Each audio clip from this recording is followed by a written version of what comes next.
welcome to Picture Book Chat. I'm Mary Ellen Brax. I'm the Public Services Manager for Early Learning. And with me today is Sheri. Hi, Sheri. How are you today? Hi, Mary Ellen. I'm great. How about you? I'm pretty good. So why don't you share with everyone what you do for the Oh, I am the Youth Collection Development Librarian for the Spokane County Library District. So I'm a buyer. Yay! Yay! Good job. I Yes. know. But today we're here to talk to you about picture books and some new ones that we have. And you found some great ones, Sheri. Thank you for Oh, sharing them with me. I really love this batch. Mhm. I think the first one that I put on hold for us, and it's the first one I'm going to talk about, is Happy Sloth Day by April Pulley Sayre.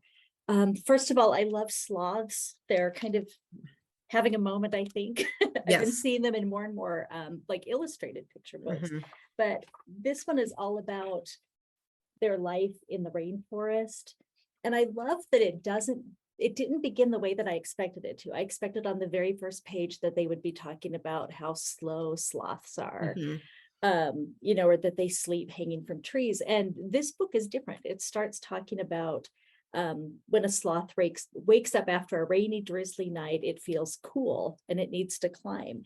And so that immediately is intriguing. Like, I didn't know that they, just sleep in the rain, or that they're cool animals. I guess their body temperature is something like 91 or 92. Mhm. And humans, of course, are higher than that. So that's one of the reasons that they move slowly is they just don't need a lot of energy. And so they don't eat meat or fruit, which gives you a lot of energy. They eat plant leaves. Mhm. And there's Yeah. something about the bacteria in their tummies that like it needs to be cool for those to work. And I'm just like, already 2 pages in, I've learned so much about sloths. Mhm. So the other thing I can show you this, there's almost like some concrete poetry in here. I Mhm. love what they've done with the text. She's got lots of like movement vocabulary Mhm. and Yeah. sounds. Like it's all about, words like drip dry, time crawls, the sloth travels, arms stretch wide. I feel like this would be a fantastic read aloud.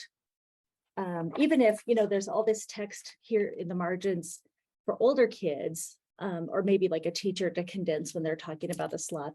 But this text over here is really simple and the pictures are so close up and super engaging. So I loved this. I learned so much. And she also covers the other animals that live in the rainforest. Like there's some monkeys in here, there's some iguanas. I think for kids to be able to identify some of these animals would be really fun.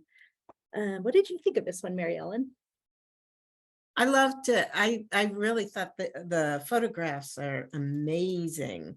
Mhm. Like this spread here with, Oh, yeah. yeah, I just think it's great. But I really like that the narrative about the sloth was interspersed with the facts, the paragraphs of the facts. So you can read it on one level.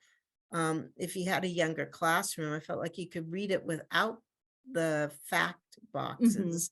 But then you could go into early elementary with it and then read the text boxes. So you could read it as a read aloud on one level, but then if you had a child that was really interested in into sloths, they could really get some great facts out of it. Mhm. The other thing I really liked at the end was the sloth science Yes. at the end, where she kind of pulls everything together here, which I thought for kids who were really into animals, they Mhm. would love that. So yeah, I thought it would be great for like a nature unit.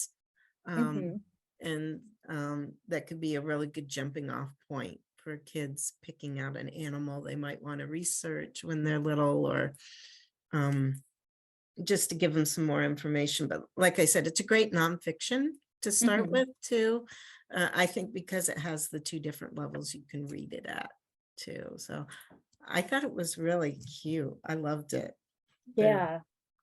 they're It's really neat animals. fascinating. Yes. And Yeah. in the end, I love how on the sloth science pages that you're talking about, I love where they talk about the giant sloths that used to live Oh, in North yeah. and South America. Like that was fascinating. They were 15 feet tall. Yeah. They weighed almost 6,000 pounds. Like just picturing that. Mm-hmm. Yes. It's like Mm-hmm. how would they even support themselves in a tree? I don't know, maybe trees were bigger then. Yes. But Mhm. I love a nonfiction book that surprises me, Yes. as an Mm-hmm. adult. Mm-hmm. And this one definitely does. I just feel like Yeah. it's so approachable, but it's also really smart. Mm-hmm. Yeah. Yeah. No, I just think it's just beautiful to look at. I mean, Hmm. just, Yeah. yeah. As a child who loved animals, I would have gotten a lot of enjoyment out of this one. Hmm. Yeah. Yeah. So a good pick, Sheri. Thank you. Oh, you're so welcome. Do you have one you want to tell me about? Yeah, let's do the tiny dino one. I really Okay. thought this was super cute, actually. Yeah. Um, I love the end papers. You know me, love the end papers. And then the end papers are really neat. It's kind of hard to see on screen Mhm. here, but it's almost like cloud-like dinosaurs with animals at the Mhm. end. But it goes through and it basically talks about, and you have to start before the title page because it starts Yes. out long ago. There were many kinds of dinosaurs. And then it goes on to, do you know that dinosaurs still roam the earth? So they talk about the connection between dinosaurs and a bird. Look at this tiny bird. So this bird keeps saying she's a dinosaur. And then they talk all about, the turtle says, I thought dinosaurs stomped and clomped. Your feet are too small to stomp and clomp. And then she says, look at my toes. They're just like a T-Rex. So throughout the book, they compare her to a dinosaur and what features there were. So I also learned a few things in this book too. The bird has hollow bones and the T-Rex had hollow bones. And throughout it too, you can see some dinosaurs had scales and feathers, but when she's up in the air, then they show the dinosaur version of the bird. So I thought that was really interesting. I thought kids would love this. Yes. Um, and she talks about being so fierce, like a dinosaur, which I really like that. Oh And then, gosh. yes, and I then, love that spread. I'm just going to show this. yes. Oh, it's just Mhm. wonderful. It's so full of Yes. joy. And I love the color scheme in the book too. I Mhm. really like that. It's soft yet bright at the same time. So um yeah. Um I just thought it was a great story and just that it has like the crocodile in there. And crocodiles and birds have similar scales Mhm. called scutes. I didn't realize that. So yeah, I thought this was a cute book. And at the end, yeah, I mean, you have to go all the way to the end because there's just even all these little pictures at the end, and there's a nice author's note, Mhm. Deborah Freedman, about this. So I thought for a brand new dinosaur book, what else new could they do? I think they found something good to do. Right. What did you Yeah. think? I really loved it. This is like a perfect mashup of like a narrative picture book that has like sort of a main character Mhm. and an informational picture book. Like Right. there's so much fact in this. Mhm. Um, all the little examples where she's explaining how she's closer to a dinosaur than the crocodile is, Yeah. I thought was fascinating. And for those of us that were born at a certain time, like this new science completely upends everything that we Mhm. learned about dinosaurs. Yeah. So I kept kind of like looking to the back to double check, and I really love this. It's really hard to see, Oh, but it's yeah. a family tree, and it Yes. shows all the Mhm. branches kind of where like the ancient ancestors of the crocodiles went one way and the Mhm. ones of the birds went another way.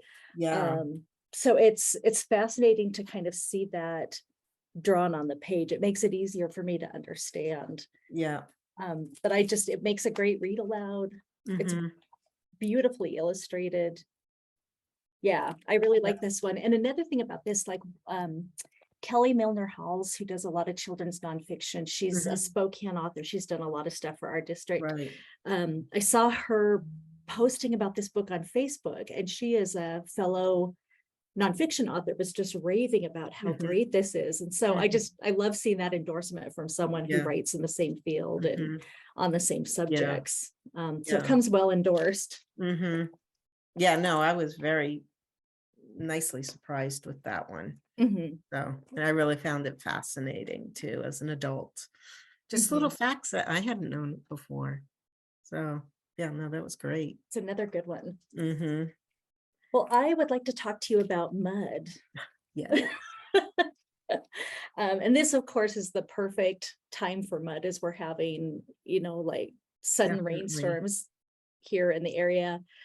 This is for all the kids that love to get out there and play in the mud, which is pretty much all of them. So it starts with these sounds: drip, drop, splish, splash, squish, squash. Yeah. And you've got like a ton of white space and these Mhm. tiny little figures. It's kind of intriguing. Like you feel like you're at a distance and you get a little bit closer, and the words are gloopy, gloppy, gorgeous mud, oozy, smoozy, soupy mud. So the reader is immediately kind of pulled into this with these, what's the word for when something sounds like what it is? Is that onomatopoeia? Yeah, I think Yeah, so. it's I think those so. kind of words that Yeah. just sound like squelchy and Yeah. Hmm. muddy. Stomp it, poke it, squeeze it, whack it, pack it into bricks and stack it. I love all the k sounds in this. So it just reads like poetry. It's gorgeous. And here we have heave it high and watch it splat, throw it at your sleeping cat. No, no, not the cat. Never, ever at the cat. So I Hmm. like this kind of playful domestic drama Hmm. that's unfolding. It's of course like sibling rivalry and being kind of naughty. At one point, the sister waits up in the tree with some mud to drop on Yeah. her brother. But it's just great. There's all these different ways that kids play in the mud. Like Hmm. in this book, they're doing a mud cafe where they're serving different mud dishes, which I think a lot of kids do. I remember doing that. And then like full out just rolling around in it. And I love at the end when they want to go in the house and their mom sees them and is like, Yeah. "Mm, Eek! get the No. hose, wash it all off." And so they're getting rid of it. But of course, when you add water, that just makes more mud Hmm. on the ground. So I just thought this was really playful. I thought, and you can tell me what you think, Mary Ellen, that this would work well for probably a lot of preschoolers. Yes, I definitely. like, what do you think? Mhm. 3 to 5? Yeah, 4 or 5? 3 to 5. Yeah, Yeah. I thought there was some great vocabulary, and of course, playing in the mud is every child's, well, most of every most. child's dream. Some don't like getting dirty, but Yeah. I mean, in terms of, it'd be a great introduction for a unit on dirt. I thought Yes. that would be a lot of fun. And if you're brave, you could even have a mud play day. So, Oh gosh. just make their own mud and do all sorts of stuff with it. And, you could do it with the dinosaur book, in fact, and do some dinosaur fossil type Mhm. things in the mud, so there's a lot of fun things you could do with that. So yes, this is the mud time of year, but I really did love the vocabulary in it. I love the storyline. I love the siblings playing Mhm. together. So I think it would have great appeal to kids and teachers and families. Yeah. How do you Mhm. think it would do as a read aloud, like with a class or in one of our story times? I think it would do pretty well for our preschool story time.